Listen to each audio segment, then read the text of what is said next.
Probably one of the most hated positions in jiu-jitsu is lapel guard. When you're playing guard, tying your partner up with their own gi, it's frustrating for them to pass. But I have something for you guys in this video that they're gonna hate even more. It's passing with the lapels. So in this video, guys, I'm gonna give you some really strong concepts that's gonna be able to help you learn and understand how to pass and frustrate your training partner passing with the lapels. Now, there are a lot of different ways to actually pass with the lapel. There are some in which we're not gonna be going over today, but there's like the hip trap, where I take the lapel, pinning their hips down, adding a lot of pressure, passing to the outside. But there's one specific actual way of passing with the lapels that is so incredibly strong that almost everybody needs to know. So one way of guard passing is that most, and hopefully you do know, is actually working the stack pass. So I take my partner, I put their legs above their head, and I basically give them their first introduction into being involved in the circus, right?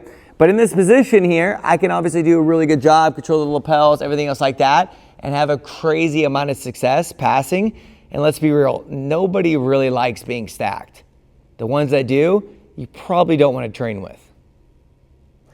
In this video, guys, what I'm gonna do is I'm gonna give you the basic concept when it comes to actually stacking with the lapel and to be able to finish the pass. If this is all that you guys know in this position, you are gonna have a crazy amount of success, not just within passing the guard, but everybody hating you playing this position.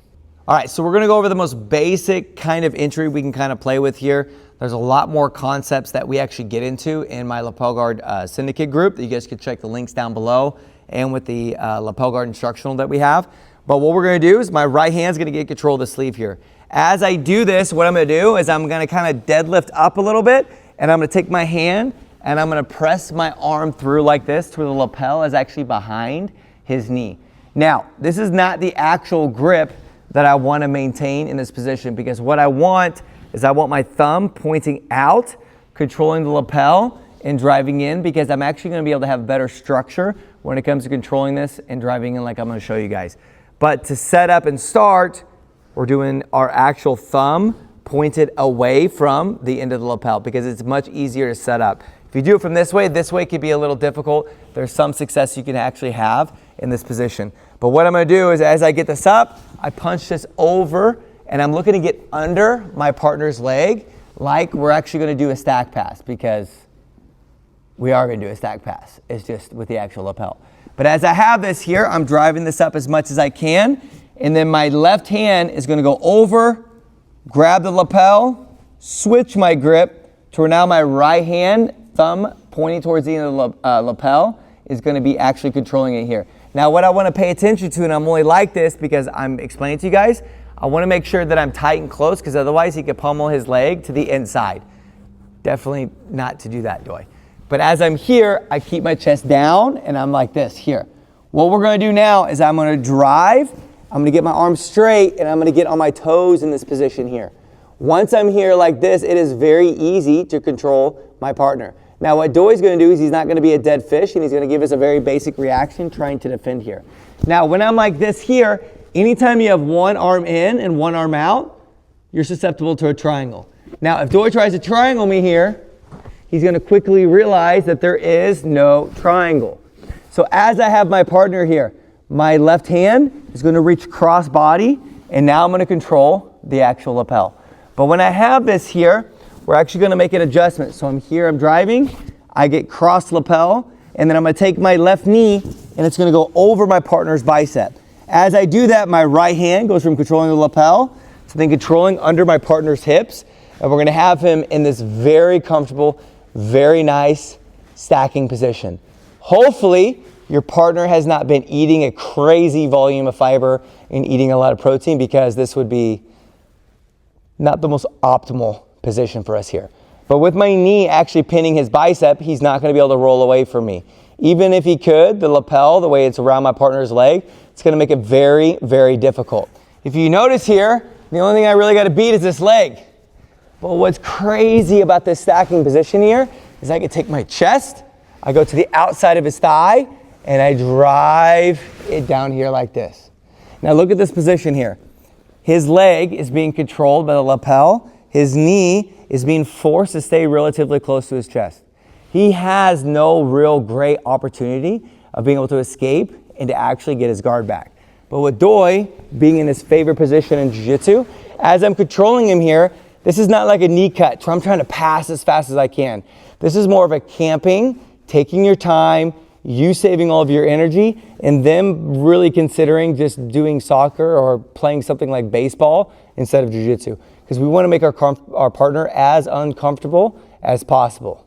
There are times that I can start with the grip that I want and to be able to still do that deadlift variation and drive my arm through. It's a little bit more difficult, especially when it comes to getting control of the lapel and going up and over, but it is very doable. If you guys prefer to start like this, at least in the beginning, it's totally permissible to do so.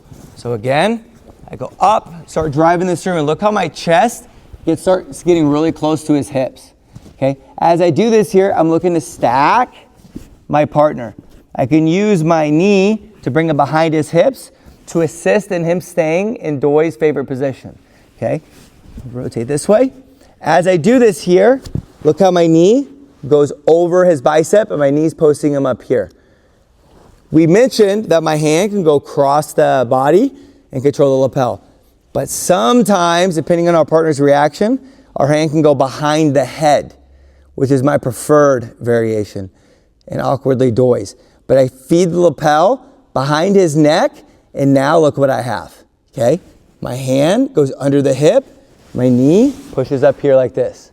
Now from here, guys, even if you wanted, you can just lay down by your partner, have some fun, relax, say some ridiculous things, because really there's nothing Doi can do. So if Doi really tries to resist, really tries to get out of this position here, there is absolutely nothing that Doi can do. So if Doi really tries to move and really tries to get out, he's not going much of anywhere, okay? Now, if I'm not wanting to troll my opponent and actually I'm looking to finish, look how my knee can go under his shoulder, pull him up close and tight. Now again, what can Doi do in this position? Nothing. He could call for help. Call for Ethan, see if he'll help you. I'm good. Yeah, because we know what the answer would be. So now I can take my other leg, bring it up and over, pinching my knee. We can start looking to attack the arm, or we can even start looking, potentially set up different triangle variations. Guys, if you want more help like this and you guys want to support the channel, check out the links down below. I actually have my Lapel Guard Syndicate group that's actually on the school platform. Think of it like Patreon, but actually a lot better. What we do, guys, we actually have our Lapel Guard instructional on there. This is also a place you guys can post your sparring content, post your questions, to where you just don't only get my help, but you get the actual help of your guys' virtual team.